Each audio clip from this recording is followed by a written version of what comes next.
we put this pipe in this ground, we're going to alter what the valley is forever. So, it's a fight worth fighting. We did a life cycle analysis of the two of the pipelines that indicate that the minimum greenhouse gas emissions per year would be 98 million tons, and that's a lot of gas. And to give you an idea, the relative magnitude of those figures is that we have 49 million tons currently in the state, in Virginia. So if you build two of these pipelines, the Mountain Valley Pipeline and the Atlantic Coast Pipeline, it more than doubles. It's immoral, it's corrupt, and it affects millions of people's lives. There's too many people who we've mentioned that resign to the fact that this is going to happen. No, it's going to happen. They're going to build this pipeline. It's inevitable. Not so. One of the other tasks that we have as an organization is to make sure that our community knows that it's not a done deal. We have also come to understand that without a doubt this pipeline is not necessary, it's not needed. We have all the natural gas we need through the pipes that are already in the ground with a few upgrades, with some flow reversals that are already taking place in the big Transco line. All the gas that Virginia and North Carolina needs far into the future could be supplied. So and even Dominion admits that solar is cheaper, but solar doesn't bring them as much on the bottom line as the building of this pipeline. So it's a business decision for Dominion, and it shouldn't be. It should be a decision for the future of our communities. In our mountains, there are very narrow ridges, and for them to clear the right-of-way that they're talking about needing in order to build the pipeline, when you have a ridge that's only 20 feet wide, and you're saying you need 125 feet to do this construction, then the only way to do that is to cut the top of the mountain off. And so we're doing a lot of work right now trying to raise awareness of these issues, to raise awareness of what will happen if there's all of this excess material that could end up in the waterways and the impacts that will have downstream. But first of all, without a justification, why should we be discussing taking any of our beautiful mountain peaks away?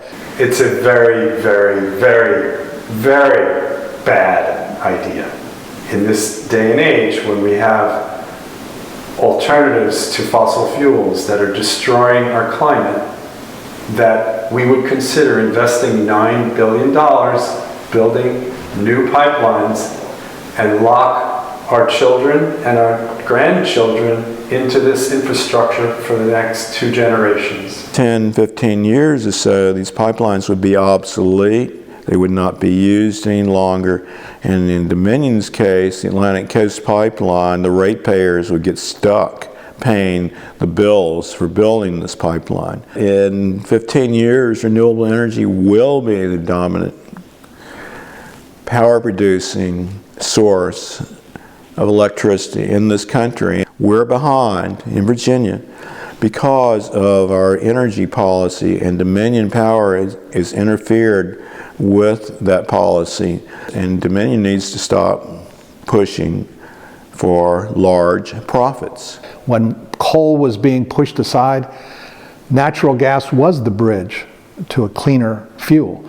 But now, over the past 5 years, we've discovered that actually natural gas is 86 times more potent for climate impact and global warming.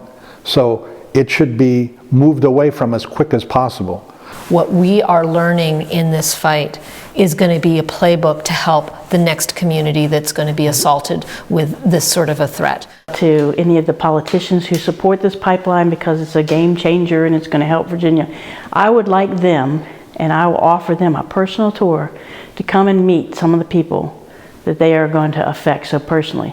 Come and meet the family who will have to leave their house because their septic field will be destroyed. Come and meet the family that the construction will be 16 feet from their front door, and talk to them about what it's going to be like when that machinery is all around their house.